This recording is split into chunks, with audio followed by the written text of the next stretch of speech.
Shabbat Shalom Lekulam, Shabbat Shalom Umeborah.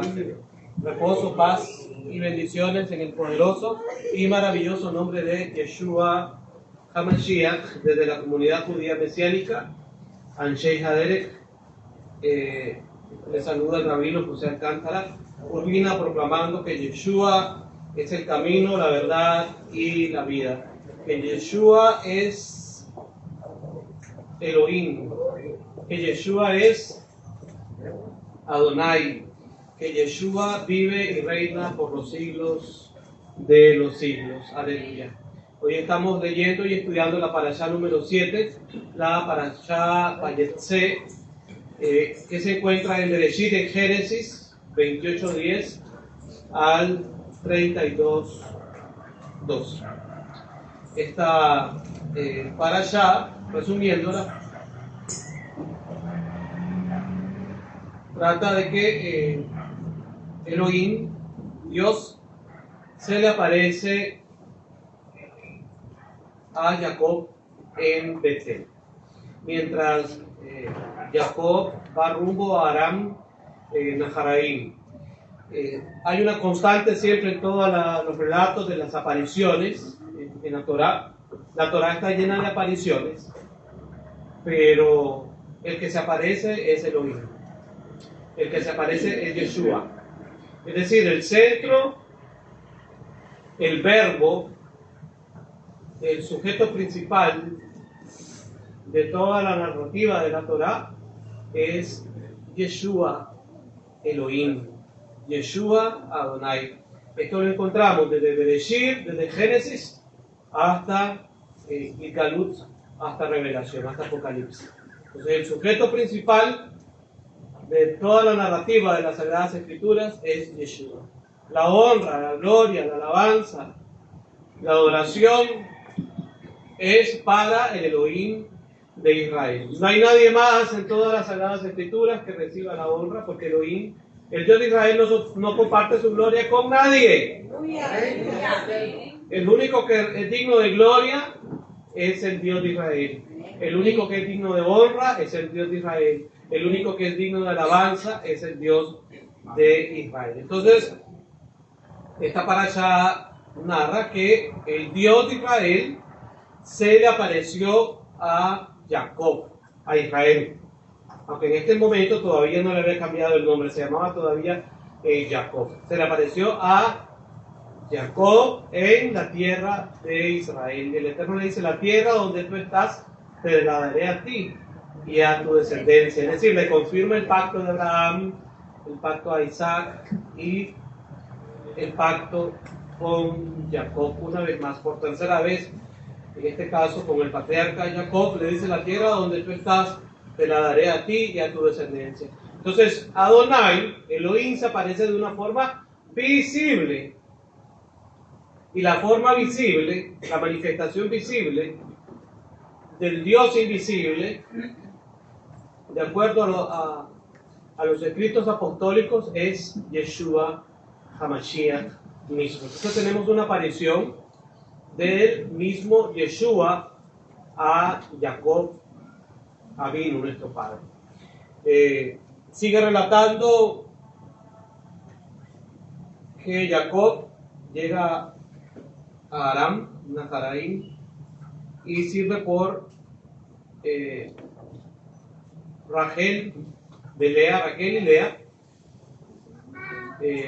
7 años respectivamente por cada una de ellas, en total 14 años. Labán engaña a Jacob. Labán es el suegro de Jacob y lo engaña, ¿no?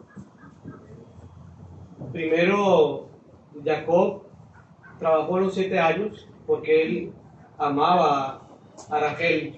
Sin embargo, en la noche de bodas, Labán no le entrega a Raquel, sino que le entrega a Lea, la hija mayor de este. Por lo que Jacob tiene que servir otros 7 años. Al completar los 14 años, Jacob tiene que servir otros 6 años más por obtener su propia hacienda o adquirir sus posesiones. Entonces, para hacer un total de 20 años de servicio en la casa de Labán. Esto Labán no lo reconoce y persigue de hecho a Jacob, porque Jacob, cumplidos los 20 años, decide regresar a la tierra prometida. En esta persecución que hace su suegro Labán, Adonai, Elohim, tiene que aparecérsele en sueño a Labán y reprenderlo por su mal comportamiento, por la forma impropia con la que había tratado a Jacob, porque Jacob es un patriarca, Jacob es un profeta, Jacob es un siervo de Elohim, Jacob es el modelo del hombre que estudia la Torah. Entonces, en esto transcurre, amados hermanos, la narrativa de Jacob. Entonces, vamos a ver la victoria de la libertad de Jacob sobre el odio de Labán. Este es el tema de esta tarde, la victoria de la libertad de Jacob sobre el odio de Labán. Hemos estado viendo en las últimas semanas sobre la rivalidad entre hermanos, sobre la falta de hermandad, sobre esta carencia, ¿no?, propia del ser humano caído de la gracia del Eterno, caído y expulsado del jardín del Edén, y que solo a través de Yeshua el ser humano puede ser redimido, porque el único que puso su vida, el único que entregó su vida, su propia vida, derramó su propia sangre, la última gota de su sangre por cada uno de nosotros, es Yeshua. Y esa es la mayor expresión del amor de Dios para cada uno de nosotros. Por lo tanto, nosotros tenemos que estar agradecidos con lo que hizo Yeshua, porque solo a través del sacrificio de Yeshua, solo a través de la entrega total de Yeshua HaMashiach es que se puede disipar el odio, es que puede desaparecer la indiferencia, es que puede exterminarse la maldad. Porque cuando hay pecado, hay maldad. Cuando hay pecado, hay odio. Cuando hay pecado, hay rivalidad. Cuando hay pecado, hay venganza, hay revancha. Y todo lo que viene hablando el libro de Bereshit, el libro de Génesis. Sin embargo, con el desarrollo de la historia, de la maldad de la humanidad, vemos también que la luz del Mashiach viene acompañando y viene alumbrando a los hombres a través de todo este proceso. La historia tiene un desenlace. La historia de la humanidad tiene un desenlace victorioso. Y la buena noticia es que Yeshua es el Rey. Sobre toda circunstancia, sobre toda maldad. La buena noticia es que Yeshua es el Rey de Israel. Porque lo confirma esta lectura del Evangelio, hermanos. ¿Y qué lectura? Casi siempre la leemos en los últimos ciclos de estudio de Torah.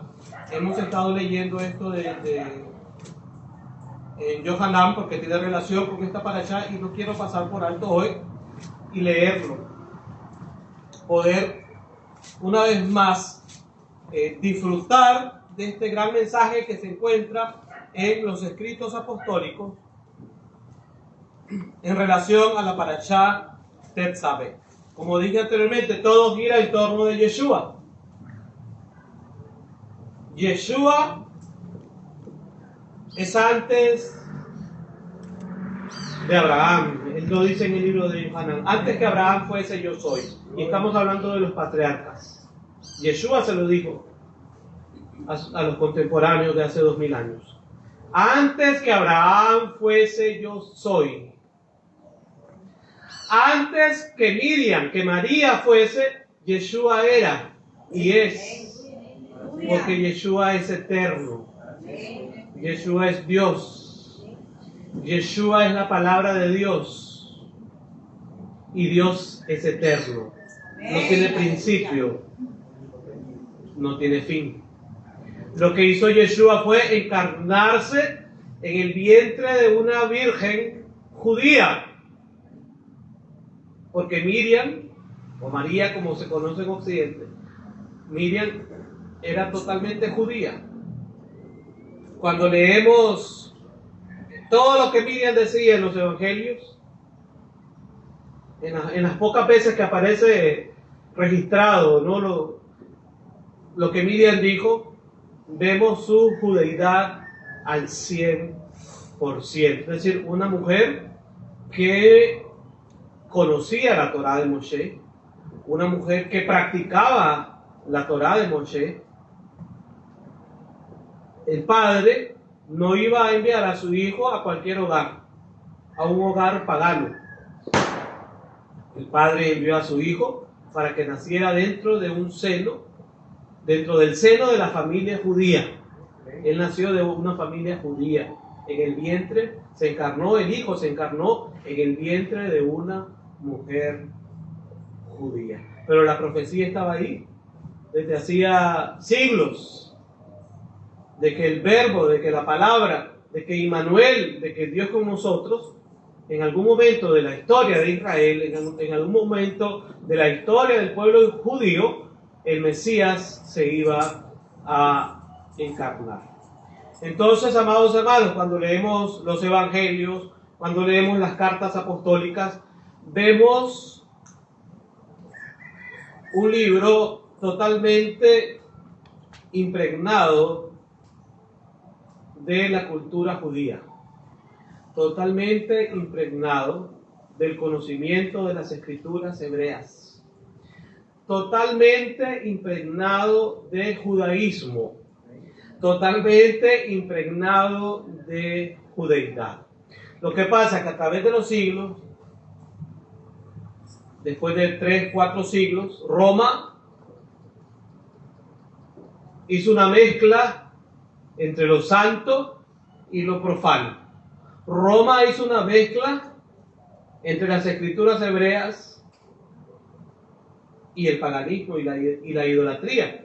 Y ahí está profetizado en Daniel 7:25 respecto al Imperio Romano, de que el Imperio Romano iba a cambiar la Torá. Pensaría en cambiar la Torá y le haría guerra a los santos. Y este cambio, amados hermanos, tenemos 1700 años aproximadamente de que las naciones han seguido ciegamente, con sus ojos vendados, han seguido las tradiciones romanas que tienen su raíz y sus bases en el paganismo babilónico, egipcio, griego. Es un sincretismo tremendo, y se le ha dado culto más a las criaturas, como escribió el Rab Shaul, el apóstol Pablo en Romanos. Se le ha dado culto más a las criaturas que al Creador. Cuando leemos la Biblia, es por ello que Roma se negó tanto a que la Biblia fuera leída al público abierto. Cuando leemos el Tanaj, cuando leemos las Sagradas Escrituras, vemos que desde Génesis hasta Apocalipsis el único que recibe la honra, la gloria, la alabanza y la adoración es Yahvé, el Dios de Israel. Y nos dice, honrad al Hijo, Benashkubar. El Salmo 2 nos dice, honrad al Hijo. La honra es para el Hijo, porque el Hijo es eterno, lo dice el libro de Hebreos. Él es, desde antes de la fundación del mundo, es eterno. Así como el Padre es eterno, el Hijo es eterno, porque es el Padre y el Hijo son Ejad, son uno, es una unidad. Entonces, en la historia de Miriam, en la historia de María, vemos el cumplimiento de estas profecías que están reflejadas en la Torá y que están precisamente basadas en estas parashot de los patriarcas, porque Miriam conocía muy bien la historia de los patriarcas. Miriam conocía muy bien que Elohim se le había aparecido a Jacob y que este significado Yeshua lo había aplicado sobre sí mismo. Me quedé que íbamos a leer Yohanan, ¿verdad? Entonces vamos a leer Yohanan 1, donde Yeshua reclama este significado de la parashá Vayetze, de la escalera de Jacob. Porque miles cantan que era una escalera en la que Jacob veía, ángeles bajaban, ángeles subían. Aunque la escritura dice ángeles subían y ángeles bajaban. Pero, ¿qué significa este sueño profético de Jacob? ¿Cuál es la victoria de Jacob a través de los siglos? Y esta es la victoria de los creyentes, de los hijos de Jacob, porque nosotros somos hijos de Jacob. Nosotros somos la congregación de Jacob. Lo decimos cada vez que levantamos la Torá. Besot HaTorá. Cada vez que proclamamos Besot HaTorá decimos, nosotros somos la congregación de Jacob. Entonces en Yohanan 1, 35, Yohanan 1, 43 al 51. El siguiente día quiso Yeshua ir a Galilea y halló a Felipe y le dijo, sígueme. Y Felipe era de Betsaida, la ciudad de Andrés y Kefas, Pedro. Felipe halló a Natanael y le dijo, hemos hallado a aquel de quien escribió Moshe en la Torá. Oiga qué clase de descripción y qué clase de presentación. ¿Cómo presentaríamos hoy al Mesías? Le diríamos hoy a la gente, hemos hallado a aquel de quien escribió Moshe en la Torá. Cuando supuestamente se ha enseñado durante 17 siglos de que el Mesías vino a inventar una nueva religión que vino a cambiar los mandamientos de la Torá. Pero aquí dice, hemos hallado a aquel de quien escribió Moshe en la Torá. ¿Y qué dice uno de los mandamientos de la Torá? No te harás imagen ni semejanza de ninguna cosa. No te inclinarás ante ellas, ni las honrarás. Eso está en la Torá, es la esencia de la Torá, está en los mandamientos de la Torá. Es el segundo enunciado de las 10 palabras. Pero vino Roma y cambió los 10 mandamientos. Porque los 10 mandamientos, o las 10 palabras, los 10 enunciados que están en Éxodo 20, no son los mismos que tiene el catecismo romano. Los cambió, cortó, pegó, los modificó, los omitió, los editó a su gusto y a su antojo para meter ahí a los ídolos, etc. Los 10 mandamientos. De todo lo que está escrito aquí, que es palabra de Elohim, que es palabra de Dios, lo único que Dios, que Adonai escribió con su dedo, son las 10 palabras, los 10 mandamientos, conocidos popularmente como los 10 mandamientos. Y ahí dice, no te harás imagen, no te inclinarás ante ellas, no las honrarás. Y por ahí decía alguien, ¿qué parte del no entendieron? Porque no es no. Dios es espíritu. ¿Cuántos dicen amén? Amén. Y Él quiere que le adoremos, ¿cómo? En espíritu y en verdad. En espíritu y en verdad. Dios no puede ser comparado absolutamente con nada. Baruch Hashem, porque Él es maravilloso. La creación nos muestra su grandeza, nos muestra su belleza, nos muestra su hermosura. Tenemos un Elohim, hermanos. La hermosura de Elohim es inimaginable. Solo podemos captarla con la creación. Aleluya. ¿Cuántos tienen la certeza que van a pasar la eternidad con ese Elohim maravilloso? Aleluya. Yeshua es el camino. Yeshua es la verdad. Yeshua es la vida. El evangelio no es religión. Eso sigue siendo verdad hasta que Yeshua regrese. El evangelio no es religión. El evangelio es poder de Dios. Para salvar, para sanar, para libertar, para restaurar. Aleluya. Ahí se le apareció Yeshua.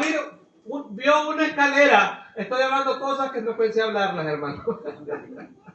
Porque traía otro tema, pero sí al final lo voy a dar. No creo que voy a dejar de darlo. Una escalera, dice. Es una sola escalera. Y usted sale a la calle y mira tantas mantas aquí en este sector y dice: muchas gracias, San Judas Tadeo, por todos los favores recibidos. ¡Qué tremendo! Y Dios, y la honra y la gloria. Si Elohim, Dios es un Dios de poder. Y Yeshua nos enseñó que oráramos al Padre. Imagínense que 2000 años después la gente no ha entendido que al que se le tiene que orar es al Padre. Aleluya.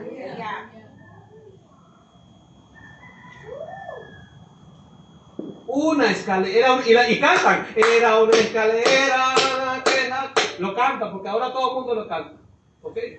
Pero no es cantar por cantar. El coro está bonito, es bíblico, pero es que es una escalera. Hay gente que tiene que saber cuántas escaleras, porque los adornos que ponen, hermano, fulanita de tal fulanito de tal Pancracio, etc. Es un santoral de 365 días, un montón de escaleras. Pero ¿hasta dónde llegan? Porque al cielo no pueden llegar. Porque el único que descendió del cielo, y Yeshua mismo lo dijo, es Yeshua. Hermano, ¿y nunca leyó Juan? Aleluya. Démosle libertad al Ruach HaKodesh. El único que descendió del cielo se llama Yeshua. Entonces, ¿cuál es la escalera que tengo que utilizar yo para directo? La única escalera es Yeshua. ¿Sabe por qué las religiones han inventado un montón de escaleras falsas? Porque Yeshua dice: arrepiéntete. Yeshua llama al arrepentimiento. Yeshua dice: deja de pecar. Yeshua dice: sígueme. Ven y sígueme. Y seguir a Yeshua es tomar tu cruz, tu madero, y sígueme. Entonces el mensaje del Evangelio es un mensaje serio. Por lo tanto, las religiones se han inventado cualquier cantidad de atajos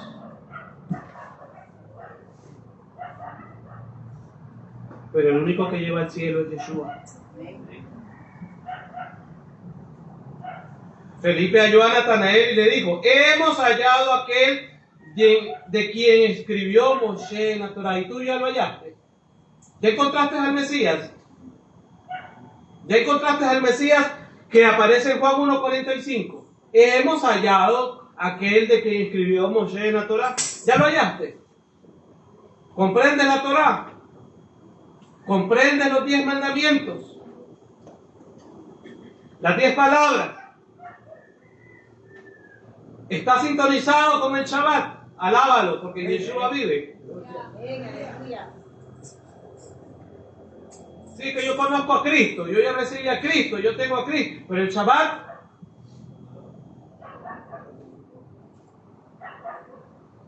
porque recordemos que el otro grupo es bueno para reprender con respecto a la idolatría, hablar del mandamiento de no tener imagen, pero el Shabbat también está dentro de los 10 mandamientos. ¿Y qué se hace el Shabbat? Observarlo, acuérdate, santificarlo, pero venden, compran, trabajan, etc. Y es el Shabbat. Acuérdate del día del Shabbat para santificarlo. Puedes decir tú, hemos hallado a aquel de quien escribió Moshe en la Torá. Y esto es un mensaje evangelístico, hermanos. Porque estamos hablando de que hay solo una escalera. Pero es la escalera que está en la Torá. No es la escalera que se han inventado las religiones, las denominaciones, las sectas. ¡Ah, es que esa es una secta!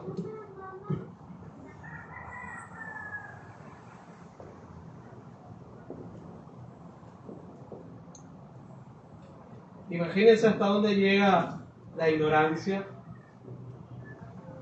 de que mucha gente tilda al judaísmo mesiánico de una secta, cuando nos basamos en las escrituras originales y reclamamos la originalidad de la Torá.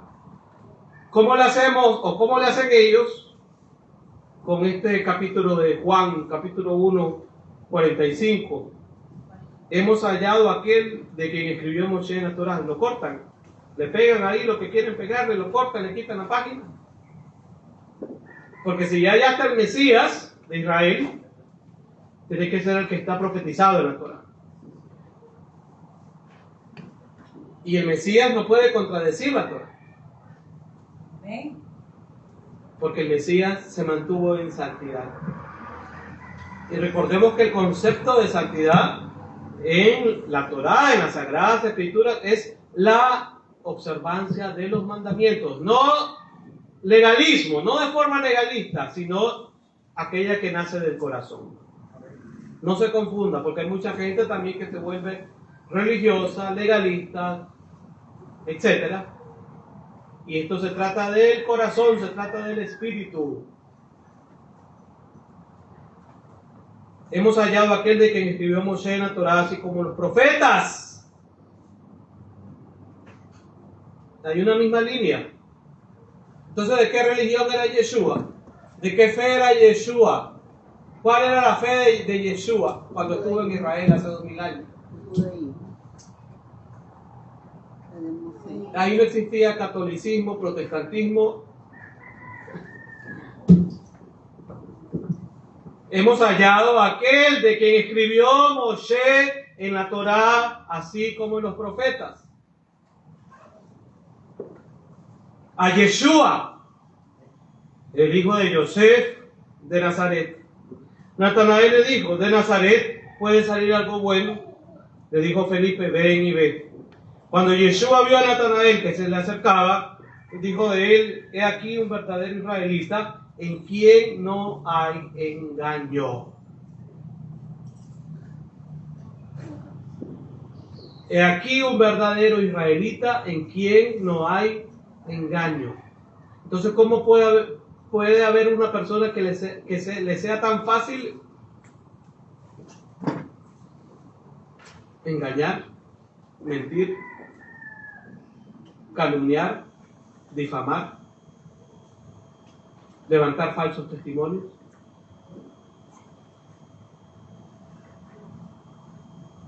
Esta es la balanza de las Escrituras.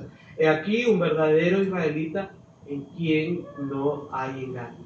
Entonces, un verdadero israelita no es solo el que se pone una equipada, el que se pone un talid, el que se pone un...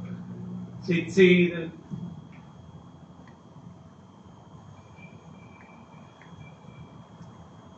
Aunque los israelitas usamos kipá, tzitzit, talit, sonamos el shofar, pero el verdadero israelita es el que en quien no hay engaño.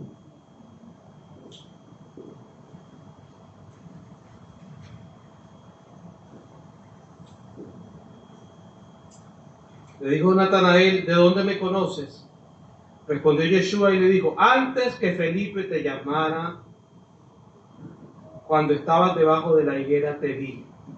Yeshua te está viendo y Yeshua te está oyendo. De esto se trata el tema que traía. Que no voy a dejar de darlo, ¿okay? Aunque sea un breve resumen. Respondió Natanael y le dijo, Rabí, Rabí, Rabí. Era un rabino, Yeshua. Era un rabino. Entonces, ¿qué problema tendrían las religiones de hoy? Y se les olvida que, si supuestamente están siguiendo al Mesías de los evangelios, es un rabino. Rabí, tú eres el Hijo de Dios. Tú eres el Rey de Israel. Y un rabino no puede enseñar en contra de la Torá. Un rabino no puede enseñar que la Torá está abrogada. Eso sería contraproducente. Sería impropio. Sería ilógico. Sería esquizofrénico, y utilice todos los adjetivos que usted quiera utilizar. Pero un rabino no puede enseñar en contra de la Torá. Respondió Yeshua y le dijo, porque te dije, te vi debajo de la higuera, ¿crees? Cosas mayores que estas verás. Y le dijo, de cierto os digo, de aquí adelante veréis el cielo abierto y a los ángeles de Dios que suben y descienden sobre el Hijo del Hombre. Está haciendo referencia a lo que estamos leyendo en la Parashá Vayetze, Génesis 28:12. Para que la persona pueda salir de Egipto, para que la persona pueda salir de Roma, para que la persona pueda salir de la idolatría, hermanos, se necesita un milagro. Aleluya. Usted le puede predicar el evangelio a una persona, de darle toda la palabra detallada, pero para que esa persona deje la idolatría, se necesita un milagro. Porque el único que cambia los corazones se llama Yeshua. Porque la persona tiene vendas en sus ojos, escamas, y en su corazón y en sus oídos espirituales. Solo Yeshua puede convertir el corazón de alguien que está en tinieblas.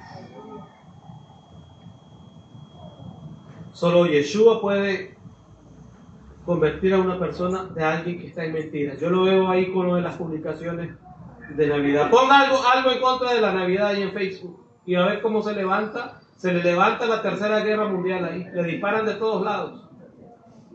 Y la Navidad es una mentira. Y a la gente le gusta estar en una mentira, es una fantasía, es una magia. Es el espíritu de la Navidad. Hasta se les olvida, hasta el Espíritu Santo se les olvidó. Ya no te hablan ni del Espíritu Santo, te hablan. Porque dicen, diciembre es el espíritu de la Navidad. Y sí, es un espíritu. Sí, están diciendo la verdad, es el espíritu de la Navidad, pero no es el Espíritu de Dios. No es el Espíritu Santo. No es el Ruach HaKodesh. Porque es una fiesta que está basada en una fecha pagana. Y si usted se va a las bibliotecas, a las enciclopedias, a la historia, es una fecha pagana. ¿Y por qué la gente quiere estar en el paganismo? Se lo decís le presentan las pruebas.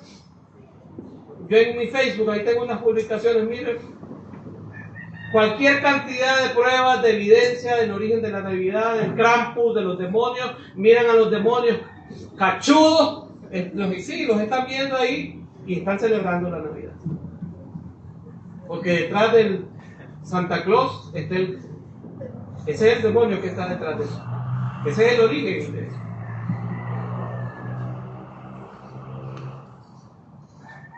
Entonces, ¿a quién están sirviendo? Pero van y le entregan a un niño en un centro comercial a un viejo barbón que no saben ni quién es, y se toman la foto con ese niño y no saben de dónde viene el trasfondo de ese viejo barbón que se mira inocente, pero ayunan, oran, vigilan. Entonces, ¿dónde está el discernimiento espiritual? Mi pueblo pereció porque le faltó conocimiento. Prueben, toque el tema de la Navidad en Facebook y va a ver la que se le va a levantar. Los árboles de Navidad están en los altares, en las congregaciones. ¿Y cuál es el trasfondo del árbol de Navidad? Y usted mira a personas que hablan muy bonito, que te hablan del matrimonio, que te hablan de las cosas bíblicas, y son defensores de la Navidad.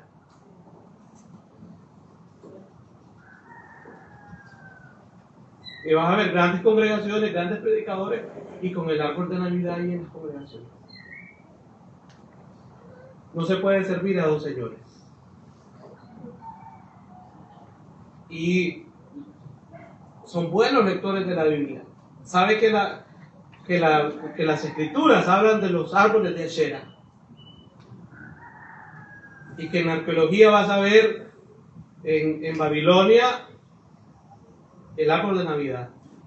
Los babilonios adornaban el árbol de Navidad. Los egipcios adornaban. Está en la arqueología, está en las evidencias históricas.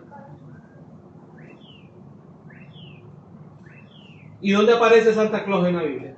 Y estamos hablando de aquí un verdadero israelita en quien no hay engaño. Es que Santa Claus te va a traer, y se lo dicen supuestamente los creyentes, y le dicen que Santa Claus le va a traer el regalo al niño, pero le está mintiendo,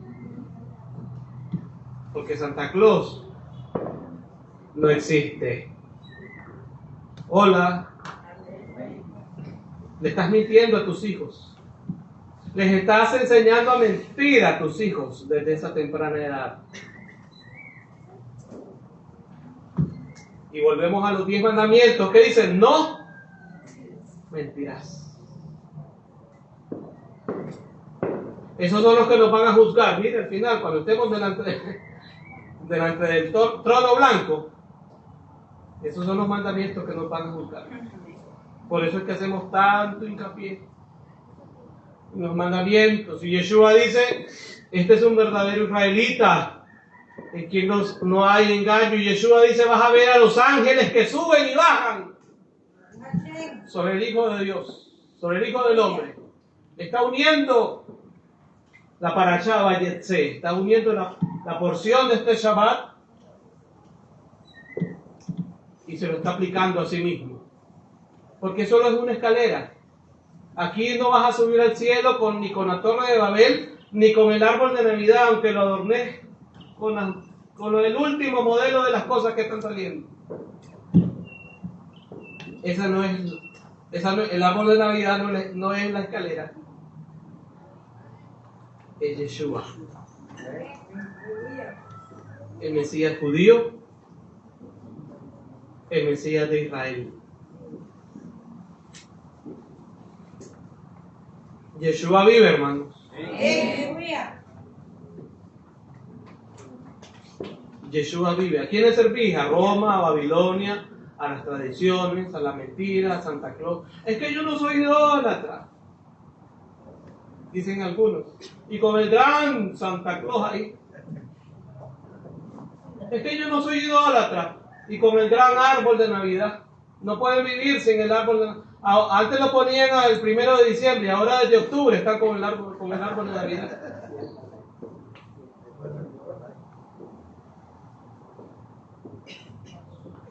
Y vas a ver casas, asústese, vas a ver casas de escasos recursos y la tienen adornada de esas luces. ¿Cómo le saldrá esa factura a esa gente?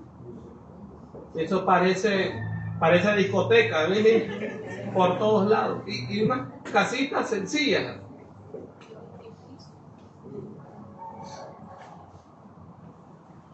La gente está esclavizada.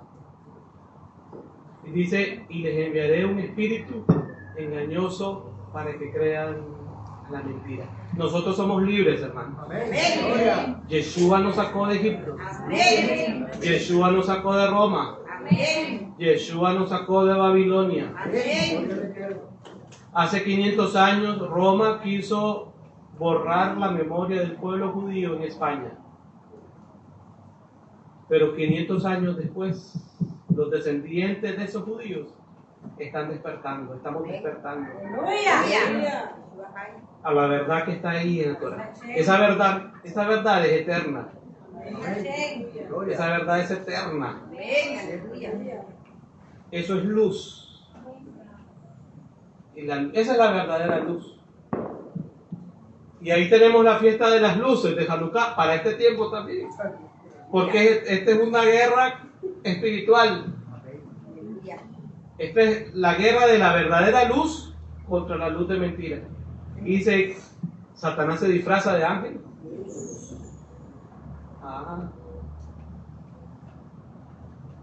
Y vas a ver que la gente está apegada a la Navidad, a la idolatría. Eso es una idolatría. Porque le podés dar las 1000 razones por lo que la Navidad no debe celebrarse. Igualmente, se necesita un milagro para que la gente abra sus ojos. ¿Sabe qué es lo que pasa? Como aquella moraleja del elefante que estaba atado a una silla, que era algo que... Como una cuerda que ni siquiera estaba amarrado. Y así está la gente. Tiene la cuerda ahí de la Navidad y de la idolatría y creen que están amarrados, pero no se pueden soltar. Así está atada la gente. Triste y lamentable. Era una escalera, es una escalera.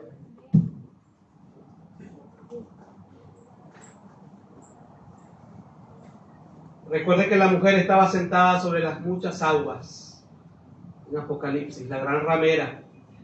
Y la gran ramera representa pueblos, naciones, multitudes.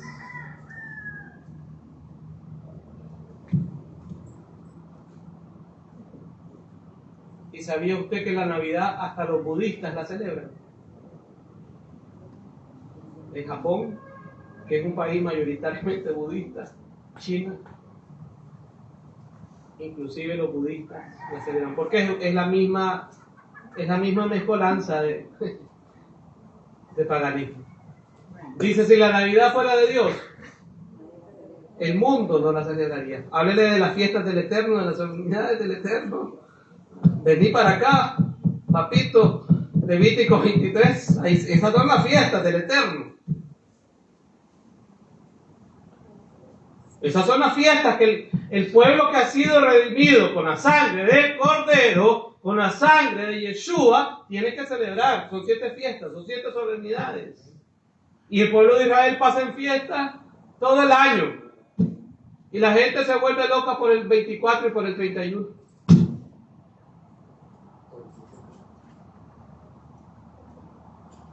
¿Y qué es lo que pasa la noche del 24? Se emborrachan, se pelean, se sacan los pañales al sol. Se matan. Se matan inclusive. Accidentes, muertes. Se drogan. Y aquí en que supuestamente están celebrando con todas esas barbaridades. las fiestas del Eterno de Levítico 23. Andad en el Espíritu, andad en el Ruach,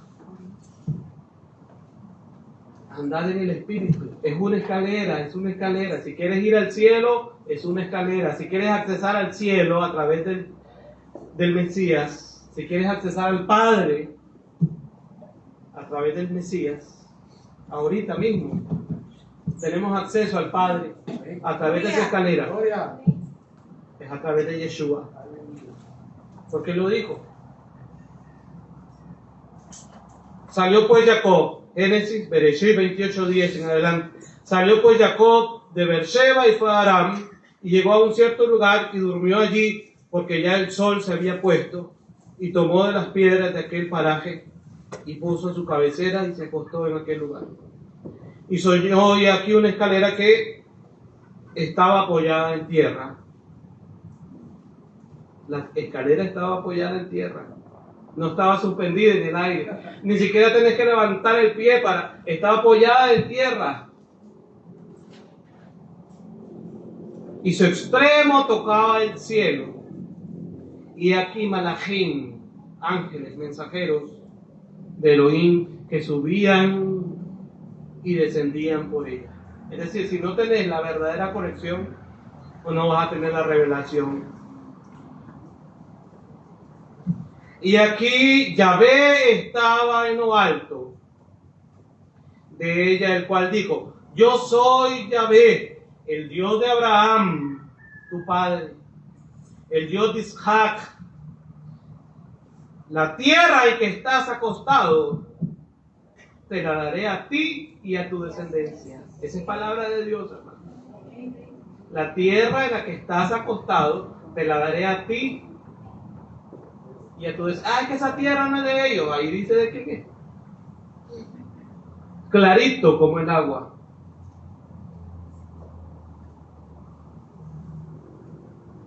Esto es lo que Yeshua reclama en Juan. Y dice: verán al Hijo del Hombre que ángeles suben, Malachim suben y Malachim bajan. Entonces, quizás son dos temas en uno hoy, hermanos. Porque esto que acabo de compartir, vuelvo a decir, no pensaba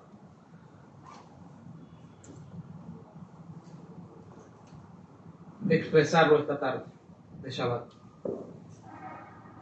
Pero el mensaje es oportuno, amén. Es el mensaje del Evangelio de la paz. Entonces, la victoria de la libertad de Jacob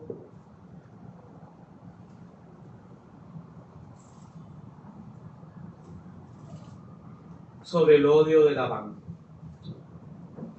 Le voy a dar lectura, amados hermanos, para no extenderme más.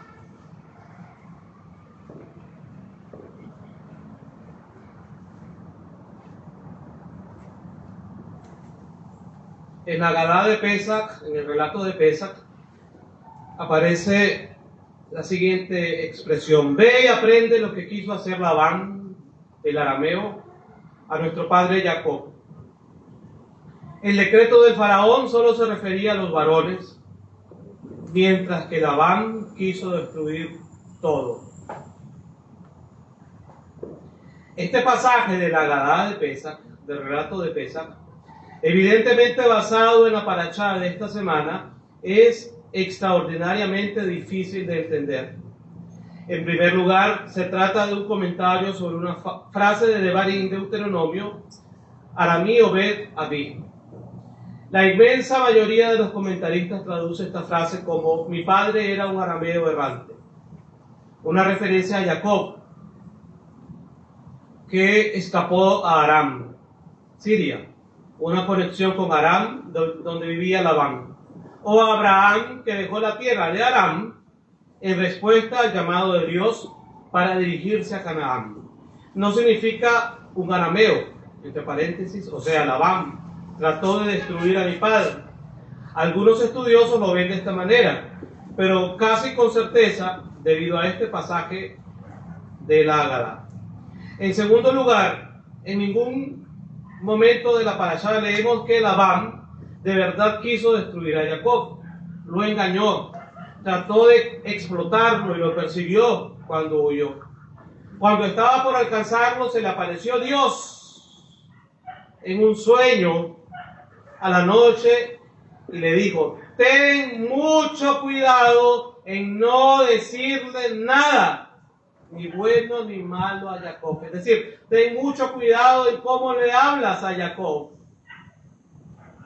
Ten mucho cuidado cuáles son las palabras que vas a utilizar para hablarle a Jacob. Labán se creía superior a Jacob, pero Jacob era un siervo de Dios. Aleluya. Génesis derechí 31:22. Cuando Labán se queja de que Jacob estaba tratando de huir, Jacob le contesta: durante 20 años he estado trabajando para ti en tu propiedad, 14 años por tus 2 hijas y 6 años para tu ganado. Cambiaste mi salario 10 veces. Bereshit, Génesis 31:41. Todo esto sugiere que Labán se comportó despiadadamente con Jacob, tratándolo como un peón sin paga, casi como un esclavo, pero no que lo hubiera tratado de destruir, entre comillas, o sea, matarlo, como trató de matar el faraón a todos los recién nacidos israelitas. Tercero, la Agadá, el relato de Pesach, y el texto del servicio del Seder, trata de cómo los egipcios esclavizaron y practicaron un lento genocidio a los israelitas, y cómo Dios los salvó de la esclavitud y de la muerte. ¿Por qué intentar disminuir esta narrativa diciendo que en realidad el decreto no era tan malo, que el de Labán era peor? No parece tener ningún sentido en referencia al tema central de la Agadá, ni en relación con los hechos concretos registrados en el texto bíblico. Entonces, ¿cómo se entiende? Quizás la explicación sea la siguiente: el comportamiento de Labán es el paradigma antisemita a través de todos los tiempos. Mire lo que está escondido ahí en esta parashá, hermanos, en el relato de esta parashá. El comportamiento de Labán es el paradigma antisemita a través de todos los tiempos. No era tanto lo que hizo Labán a lo que se refiere la Agadá, sino lo que generó esa acción a través de los siglos. ¿Cómo es esto? Labán comienza actuando como un amigo. Oiga, Labán comienza actuando como un amigo. Le ofrece a Jacob un refugio cuando está huyendo de Esaf. Recordemos que Roma viene de Esaf, que ha jurado matarlo. Pero resultó que ese comportamiento no era tan generoso como parecía, sino interesado y calculador. Labán es interesado y calculador. Jacob trabaja para él durante 7 años por Rachel. En la noche de boda sustituye a Rachel por Lea, de tal forma que para casarse con Rachel debe trabajar 7 años más. Cuando nace Yosef, hijo de Rachel, Jacob trata de irse. Labán protesta y Jacob trabaja 6 años más hasta que se da cuenta de que la situación es insostenible. Los hijos de Labán lo acusan de enriquecerse a costa de su padre. Jacob percibe que Labán mismo se está tornando hostil. Rachel y Lea están de acuerdo diciendo: nos trata como extrañas, nos vendió y se gastó el dinero. Bereshit, Génesis 31, 14, 15. Jacob se percata de que nada de lo que diga o haga persuadirá a Labán de dejarlo ir. No tiene otra opción que escapar. Labán entonces lo persigue, y si no fuera por la advertencia de Dios, la noche antes de darle alcance, no cabe duda de que lo hubiera forzado a retornar y vivir el resto de sus días como peón impago. Como le dijo a Jacob: las hijas son mis hijas, los hijos son mis hijos, el ganado es mi ganado. todo lo que ves es mío. Es decir, a Labán no le importaban los 20 años de trabajo de Jacob. Génesis 31:43. Jacob no le había quitado nada a Labán. Jacob había trabajado. Con el sudor de su frente se había ganado todo lo que tenía. Resultó que todo lo que ostensiblemente le había dado a Jacob, internamente no se lo había cedido en absoluto. Lo voy a repetir. Resultó que todo lo que ostensiblemente le había dado a Jacob, internamente no se lo había cedido en absoluto. Esa es la característica de Labán. Labán trata a Jacob como si fuera de su propiedad, su esclavo. Es una no persona en su visión. Jacob no tiene ningún derecho, ninguna existencia independiente. Le dio a Jacob sus hijas en matrimonio, pero sigue alegando que ellas y sus hijos le pertenecen a él, no a Jacob. Hizo un acuerdo con Jacob de cederle animales como pago, pero aún insiste que el ganado es mi ganado. Y ha trabajado Jacob 6 años por ese ganado. Ha trabajado, se lo ha ganado. Lo que más lo enoja e indigna es que Jacob mantiene su independencia y dignidad, enfrentado con una existencia imposible como esclavo de su suegro. Jacob siempre encuentra forma de continuar. Jacob siempre encuentra forma de continuar. Jacob siempre encuentra forma de continuar. ¿Cuántos se han encontrado con Labán en algún momento de su vida? Queriendo esclavizarte, destruirte, etc. Pero dice que Jacob siempre encuentra forma de continuar. Efectivamente fue engañado con su amada Rachel, pero trabajó para casarse con ella también. Se vio forzado a trabajar sin remuneración, pero utilizó su conocimiento superior de la reproducción del ganado, lo cual le permitió hacer una propuesta y crear un rebaño propio que le permitirá mantener su numerosa familia actual. Jacob se niega a ser derrotado. ¿Cuántos se identifican, hermanos? Cercado por todos lados, encuentra una salida. Esa es su grandeza. Sus métodos no son los que hubiera elegido en otras circunstancias.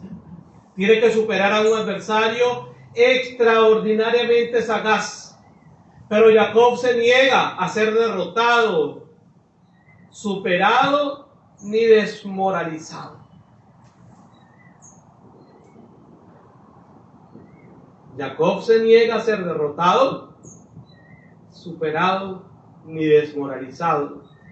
En una situación aparentemente imposible, mantiene su dignidad, independencia y libertad. Jacob no es esclavo de nadie. Labán es en efecto el primer antisemita. Siglo tras siglo, los judíos buscaron refugio de los que como Esaf quisieron matarlos. Las naciones que accedieron a rescatarlos parecían inicialmente sus benefactores, pero exigieron su precio. Vieron en los judíos un pueblo que podía enriquecerlos. A cualquier lugar que fueran los judíos, hicieron prosperar a sus huéspedes, pero se negaron a ser meros sirvientes. Se negaron a ser apropiados. Tenían su identidad y su forma de vida e insistieron en el derecho humano básico de ser libres.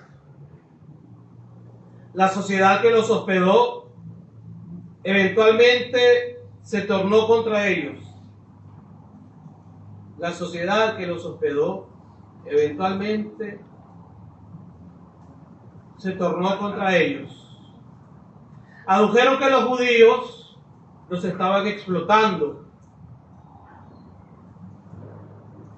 cuando en realidad los explotadores eran ellos. Y cuando eran exitosos, los acusaron de robo. El ganado es mi ganado. Es decir, hasta te van a acusar de ladrón.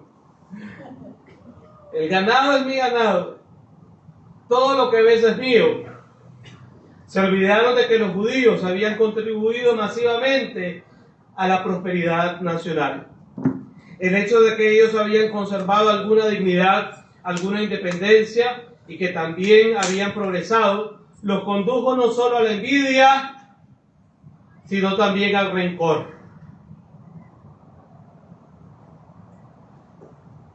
Fue ese el periodo en que ser judío era un peligro.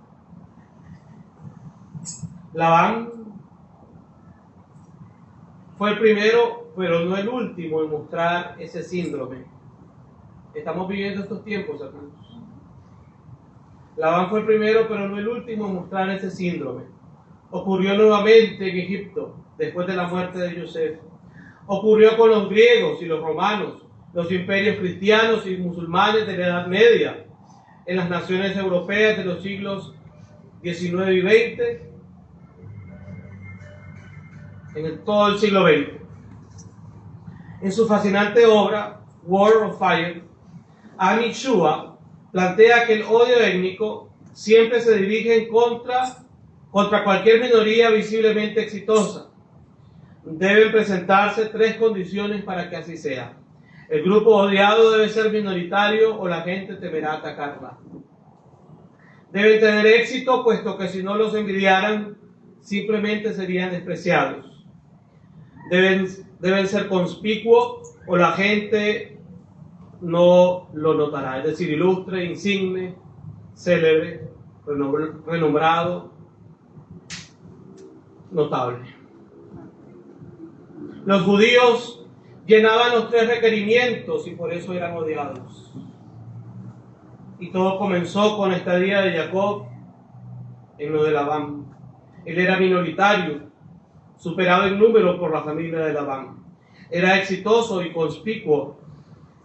Se podía constatar simplemente viendo sus rebaños.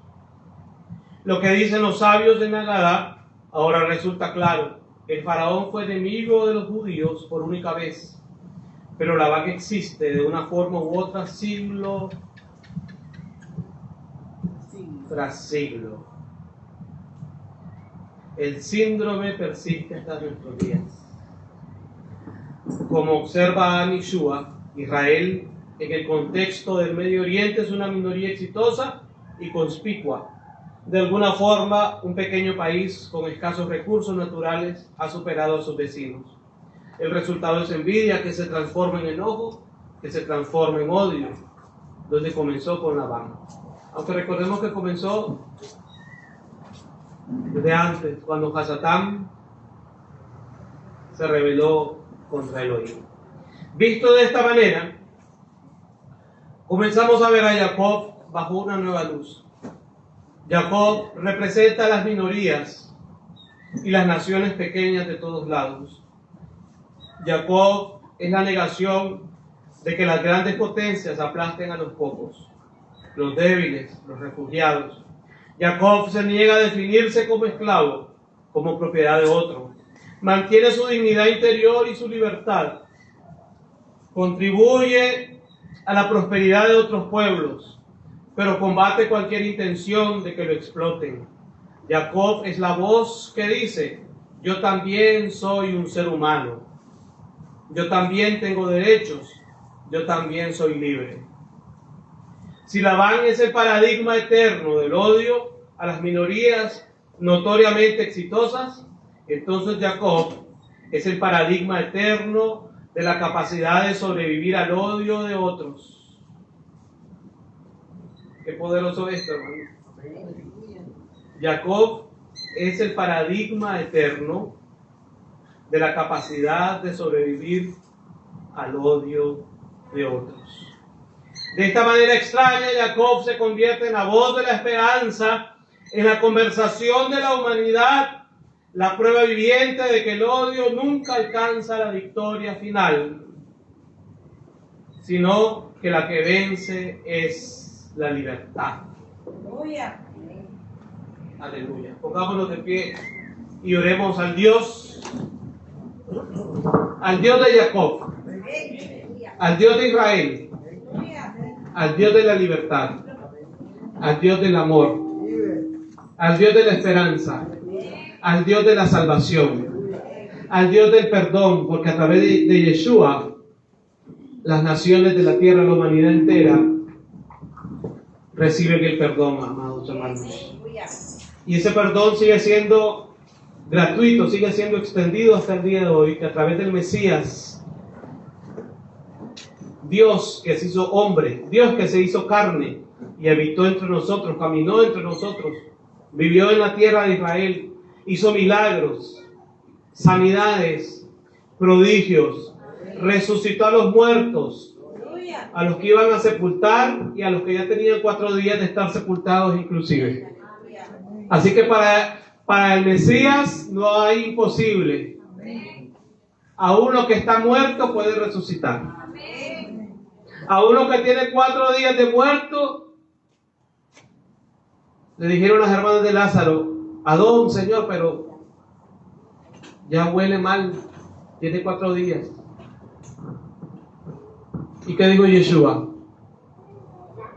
Quiten la piedra. Y aquí en la parasha sale que alguien removió una piedra. ¿De dónde? De la boca del pozo. Ahí está la resurrección de Yeshua. Y cuando Yeshua resucitó, la piedra fue removida. Ese es el Dios de poder, hermanos. Es el mismo Dios. Es el mismo Dios. Es el mismo Dios. Es el mismo Dios que te está llamando. Ahí donde estás, con ese celular en tu mano o frente a la computadora, Dios te está llamando. Venid luego, dice Yahvé, y entremos a cuentas. Si tus pecados fueren como el carmesí, vendrán a ser como blanca lana. Dios te está llamando para que salgas de Egipto, salgas de Babilonia. La gente dice: ay, esta Navidad ya no es como la Navidad de antes. Y les entra una nostalgia. Si supuestamente es una época de alegría, entre comillas, ¿por qué les entra esa nostalgia? Pero cuando celebramos las fiestas del Eterno, eso no existe. Es una nueva experiencia. Cada año es algo nuevo. Cada año es algo nuevo. Cada año es una nueva impartición, es un nuevo regalo del Eterno. Es sentir la presencia de Dios en nuestras vidas, es sentir al Ruach HaKodesh, al Espíritu Santo. Hermano, cuando uno recuerda las solemnidades, si recordamos ahorita a Simchat Torah, por ejemplo, eso es una maravilla. Y ahorita vamos para Hanukkah, ya viene. Y le estamos esperando. Y la gente dice: ay, la Navidad ya no es como antes. Y nosotros esperando Hanukkah. No llevamos las horas que sea Hanukkah. Y cada Shabbat es una fiesta. Cada Shabbat es una fiesta. Cada Shabbat es una fiesta. Estamos de fiesta con Yeshua.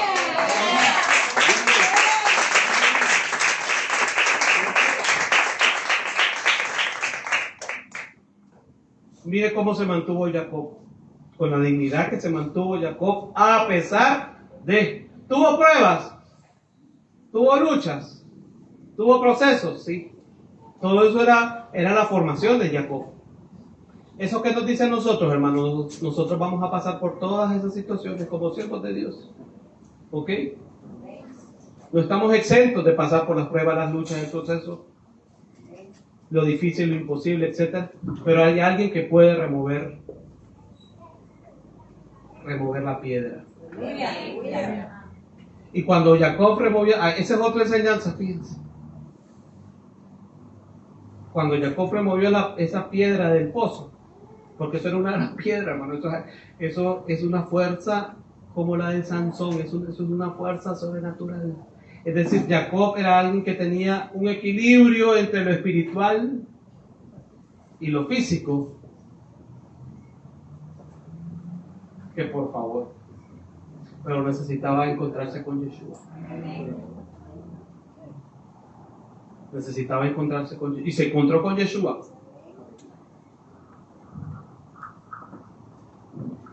Se encontró con Yeshua. Démosle gracias al Eterno que nosotros nos hemos encontrado con Yeshua. Es el mayor regalo que un ser humano puede recibir en esta tierra, tener a Yeshua en su corazón, en su ser, en su espíritu, tener al Mesías. Padre, te damos gracias. Gracias infinitamente. Avinu Shema Shammai. Padre nuestro que estás en los cielos, porque nos has enseñado el camino. Nos has enseñado que hay un solo camino a ti, Abba Kadosh. Nos has enseñado que hay una sola escalera. Nos has enseñado, Abba Kadosh, que hay una sola conexión contigo. Y esa conexión es Yeshua, Hamashiach, tu único hijo, tu hijo amado, que entregaste, que nos diste, Abba Kadosh, en tu amor, en tu bondad y en tu misericordia. No lo escatimaste, Abba Kadosh. Lo diste para que viniera a morir por nosotros. Y a través de verlo a Él, de ver su sacrificio en ese madero, en esa cruz, donde fue clavado y luego sepultado, pero como dijimos anteriormente, resucitado, y aquella piedra movida sobrenaturalmente a Abba Kadosh. Gracias, Abba Kadosh. Gracias, Padre eterno. Gracias, Padre bendito, porque nos has llamado a la libertad. Aunque Labán se levante, aunque Labán nos persiga,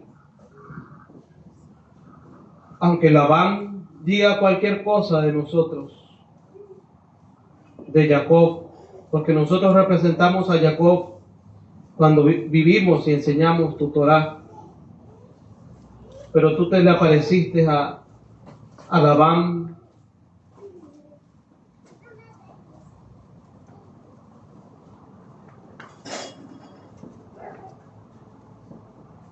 Bereshit 31:21.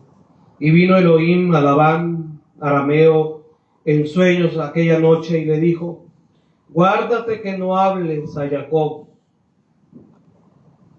descomedidamente.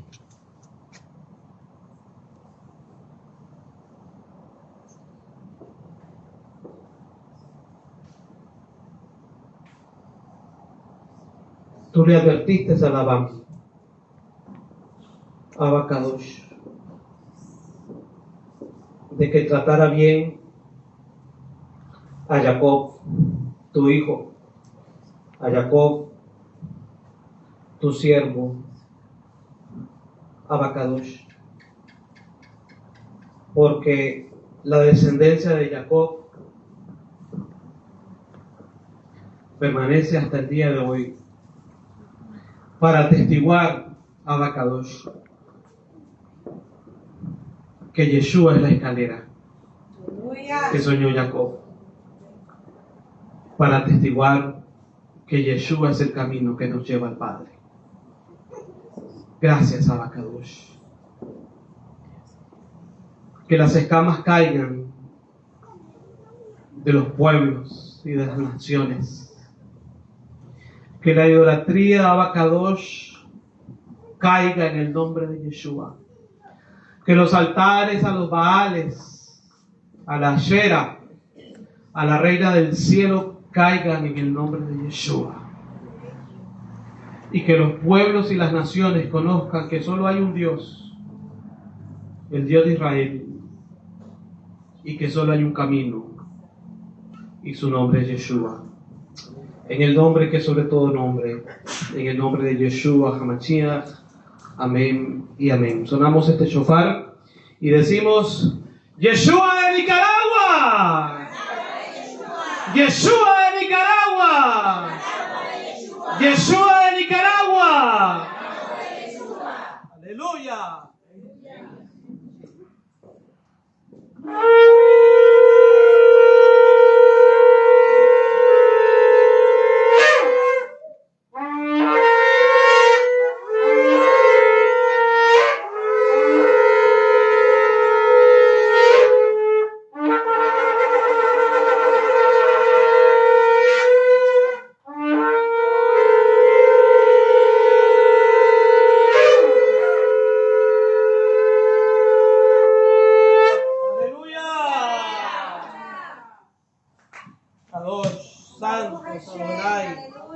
Aleluya. Shabbat Tov, amados hermanos, y Shalom, Shalom en el nombre de Yeshua HaMashiach.